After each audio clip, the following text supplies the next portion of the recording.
អូននេះខ្ញុំបានដំណើរឲ្យគ្រួសារពីលីបគ្រីពីលីបនៅក្នុងស្រុកអង្គរបរិយបាន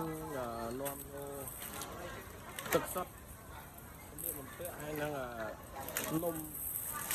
ប៉ាវហើយនំបារាំងខ្លះសម្រាប់ចែកជូនដល់បងប្អូនជនជាតិសិទ្ធិតែគាត់អញ្ជើញមកពីតាមព្រំដែននៅក្នុងវត្តកោះគាត់ទៅអញ្ជើញមកដល់យមិញថ្ងៃទី10កន្លែងជាច្រើនមួយចំនួនមានអង្គការដោកហើយគាត់ពេញច្រើនមកលួងក៏ច្រើនគាត់អញ្ចាញក៏ច្រើនអញ្ចឹងគាត់